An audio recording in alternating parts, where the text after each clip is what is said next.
Hi, அனைவருக்கும் வணக்கம். நான் உங்கள் கலைச்செல்வன். இன்றைக்கி நம்ம எதை பற்றி பார்க்க போகிறோம் அப்படின்னா, தீதும் நன்றும் பிறர் தர வாரா அப்படிங்கிறத பற்றி பார்க்க போகிறோம். அப்படின்னா என்னென்னா, நன்மையும் தீமையும் மற்றவங்களால் நமக்கு வராது, நமக்கு நாமளே வர வைக்கிறதா அப்படின்னு சொல்கிறது தான் இந்த தீதும் நன்றும் பிறர் தர வாரா. இதுக்கு ஒரு உதாரணம் சொல்லணும் அப்படின்னா, கௌதம புத்தரை ஒரு உதாரணமாக சொல்லலாம். கௌதம புத்தர் அவரும் அவருடைய சீடர்களும் பிரயாணம் பண்ணி போய்கிட்டு இருக்காங்க. அப்படி போயிட்டு இருக்கும்போது ஒரு ஊரை கடந்து போகும்போது அந்த ஊர் மக்கள்லாம் புத்தர் வராருன்னு கேள்விப்பட்டு அவருக்கு நிறைய பலகாரங்கள்லாம் கொண்டு வந்து கொடுத்துருக்காங்க. அவர் என்ன பண்ணாராம், புன்னகையோடு அந்த ஊரை கடந்து வந்துட்டாராம். அடுத்த ஊருக்கு போயிருக்காங்க.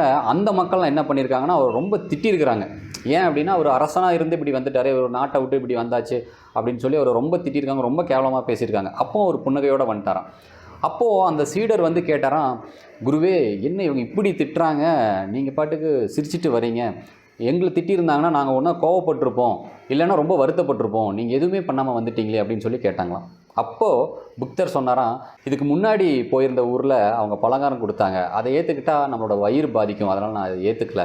இப்போ போன ஊரில் நம்மளை திட்டினாங்க, அதை ஏற்றுக்கிட்டால் என் மனசு பாதிக்கும், அதனால் அதையும் நான் ஏற்றுக்கல. வயிறு பாதிக்குங்கிறக்காக அதை ஏற்றுக்கல, மனசு பாதிக்குங்கிறக்காக இதை ஏற்றுக்கல. எதுவுமே நம்ம ஏற்றுக்கிட்டால் மட்டும்தான் நமக்கு அது நடக்கும் அப்படின்னு சொல்லி சொன்னாராம்.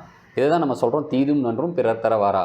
நம்ம ஒரு விஷயத்துக்காக ரொம்ப கவலைப்படுறோம், ரொம்ப வருத்தப்படுறோம் அப்படின்னா அந்த வருத்தமும் கவலையும் மற்றவங்களால் வந்தது கிடையாது, நாம் அதை அனுமதிக்கிறோம், நாம் அதை வந்து ஏற்றுக்கிறனால தான் அது நம்மளை பாதிக்குது. அதே போல் தான் சந்தோஷமும், ரொம்ப ஹாப்பியாக இருக்கும் அப்படின்னா அந்த ஹாப்பியை நம்ம ஏற்றுக்கிறனால தான் நம்ம சந்தோஷமாக இருக்கோம். இப்போ சுகமோ துக்கமோ நாம் அனுமதி கொடுக்காமல் நமக்கு வராது. இதுதான் தீதும் நன்றும் பிறர் தர வாரா அப்படின்னு சொல்லுவாங்க. நம்ம வாழ்க்கையில் நடக்கிற சந்தோஷமான நிகழ்வாகட்டும், இல்லை நம்ம வருத்தப்படுற ஒரு விஷயமாகட்டும், ரெண்டுமே நம்ம அனுமதி கொடுத்தா மட்டும்தான் நம்மளை பாதிக்கும் அப்படிங்கிறத சொல்லி விடைபெறுகிறேன். மீண்டும் அடுத்த வீடியோவில் சந்திப்போம். நன்றி, வணக்கம்.